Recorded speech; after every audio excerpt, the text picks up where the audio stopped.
Well, Andrea, thanks for joining us today. Tell me where you're at, where you've been this whole time. I've just been home in Hermosa Beach, California, for the last, I guess, 5 months. Forever? Forever. Feels like forever. But it's been good. It's been really nice just to spend a lot of quality time with my parents and my dog. So it's been all right, but just so looking forward to getting back out there and competing again. Well, we're just over a week away from you teeing it up again in real competition. What's the overwhelming feeling right now? I'm just excited more than anything. I mean, I think a lot of us are just anxious to get out there and start competing again finally.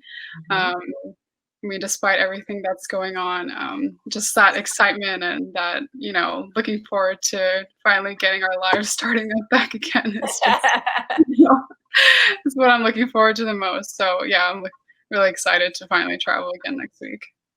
So when you got your card, you still had a little bit of school left. What's been on your plate during this quarantine time, and you're a graduate now? Yeah, so crazy. So yeah, at the beginning of all this, I had a quarter left to go, and I was taking 3 online classes.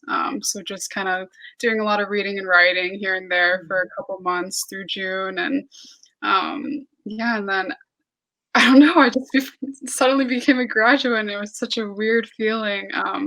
We had virtual graduation and everything, and I was texting all my friends, like, congratulating each other. I mean, it was definitely, like, bittersweet, and, Mhm. and the fact that we couldn't see each other and celebrate in person together was pretty sad, but, yeah, I mean, graduation happened, and I cried. I was emotional.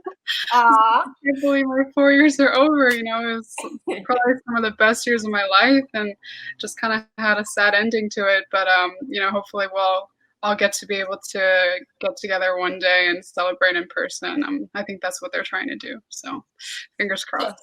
So what about golf? How long were you unable to get out and play golf in California where you live? And do you feel like you're ready to compete next week in Toledo? Yeah, yeah, so the first, like, few weeks of quarantine when all this started, I mean, LA just shut all the courses down, literally quarantined in my house for, I think, at least 2 weeks, and then I got a putting mat and everything, just started to practice slowly, like, in my house, and, there were a couple courses that were open outside of LA County, like, more like Orange County area, Mhm. and a little bit further down in, like, Temecula.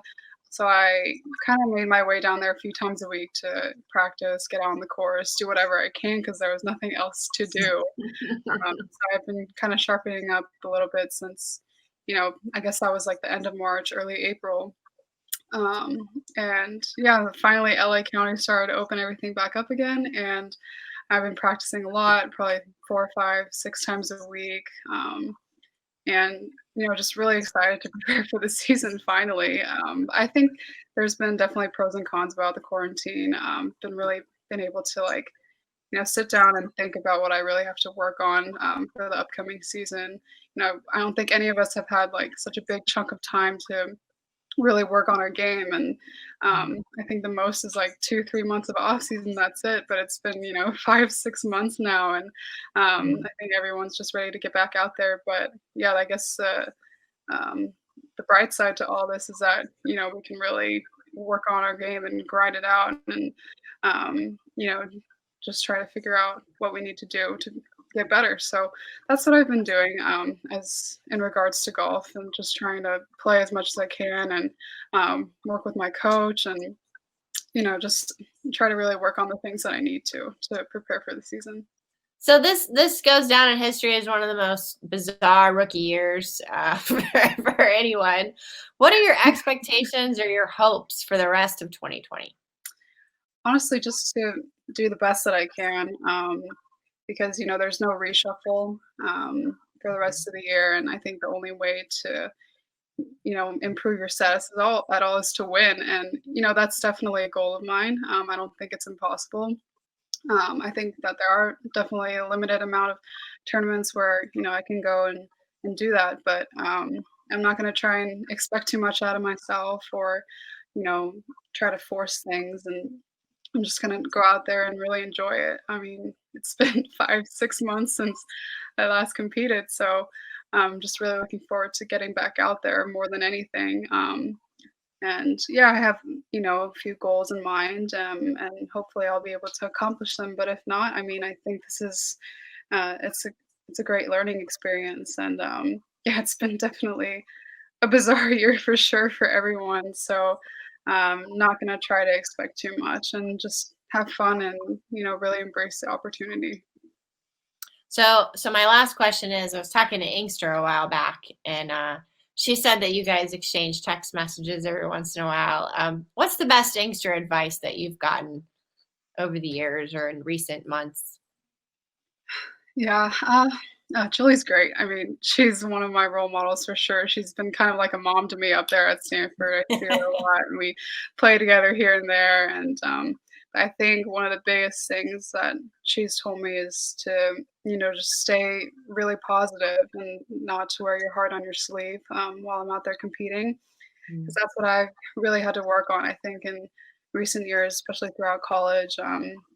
Is that I just would have really high expectations for myself, and I would visibly seem frustrated on the golf course when things weren't going my way. And she said she was like that too. She's a competitor. I mean, you can just tell. I'm from Yes. how she's feisty. She's a competitor, and that's probably some of the biggest advice that she's given me is to, yeah, just you got to stay positive, and you can't control the outcome. You can only, control your emotions and what, um, you know, think about the next shot, and not think about the past too much. And yeah, just try to leave all the bad shots behind you. So yeah, she's been great. She's been able to really, dig these, mental advices into my brain. So she's been great. Awesome. Nothing like a Hall of Famer in the back of your mind, right? Exactly. I'm like, Julie's gonna be mad if I do this, so I better not. Perfect.